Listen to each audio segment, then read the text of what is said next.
Genesis chapter 33. Jacob looked up, and there was Esau coming with his 400 men. So he divided the children among Leah, Rachel, and the two maidservants. He put the maidservants and their children in front, Leah and her children next, and Rachel and Joseph in the rear. He himself went on ahead and bowed down to the ground 7 times as he approached his brother. But Esau ran to meet Jacob and embraced him. He threw his arms around his neck and kissed him, and they wept. Then Esau looked up and saw the women and children. "Who are these with you?" he asked. Jacob answered, "They are the children God has graciously given your servant." Then the maidservants and their children approached and bowed down. Next Leah and her children came and bowed down. Last of all came Joseph and Rachel, and they too bowed down.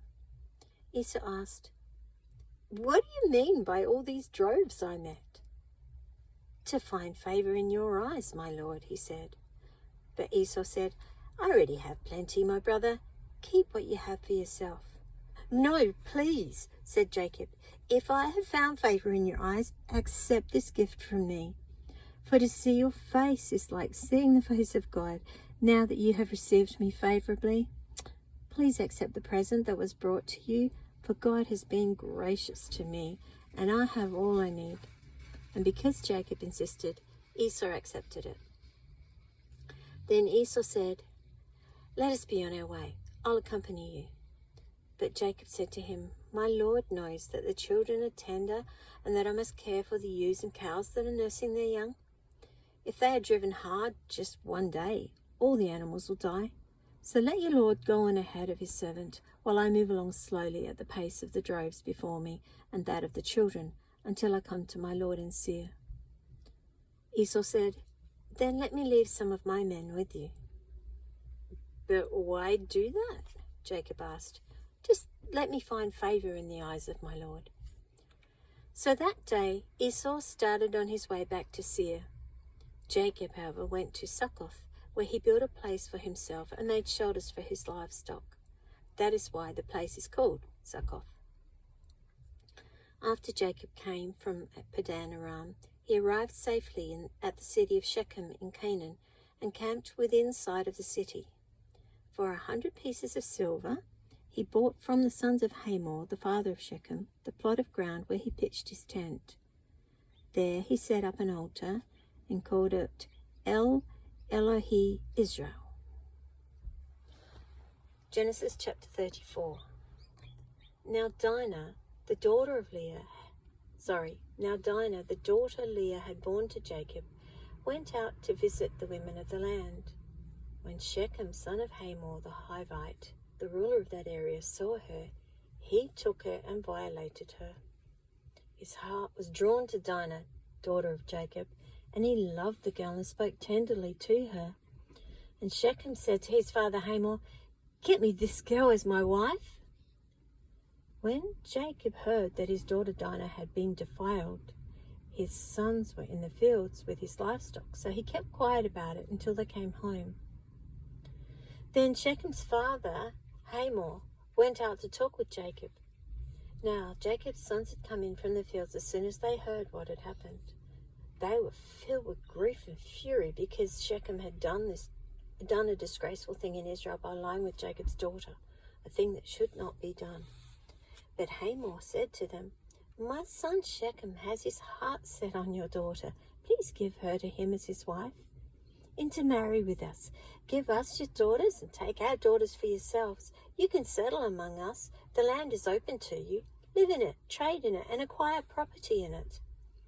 Then Shechem said to Dinah's father and brothers, "Let me find favor in your eyes, and I will give you whatever you ask. Make the price for the bride and the gift I am to bring as great as you like, and I'll pay whatever you ask me. Only give me the girl as my wife." Because their sister Dinah had been defiled, Jacob's sons replied deceitfully as they spoke to Shechem and his father Hamor. They said to them, "We can't do such a thing. We can't give our sister to a man who's not circumcised. That would be a disgrace to us.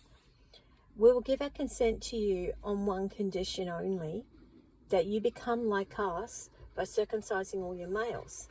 Then we will give you our daughters and take your daughters for ourselves. We'll settle among you and become one people with you. But if you will not agree to be circumcised, we'll take our sister and go." Their proposal seemed good to Hamor and his son Shechem. The young man, who was the most honoured of all his father's household, lost no time in doing what they said, because he was delighted with Jacob's daughter. So Hamor and his son Shechem went to the gate of their city to speak to their fellow townsmen. "These men are friendly toward us," they said. "Let them live in our land and trade in it. The land has plenty of room for them. We can marry their daughters and they can marry ours.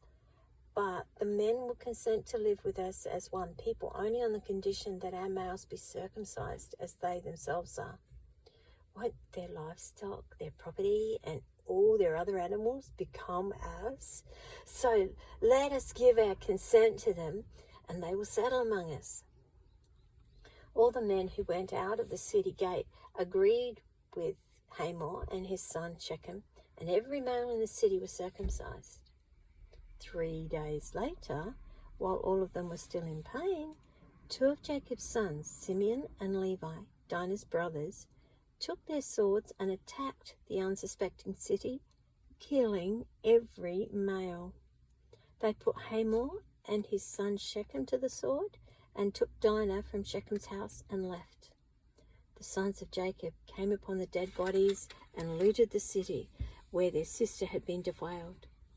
They seized their flocks and herds and donkeys and everything else of theirs in the city and out in the fields.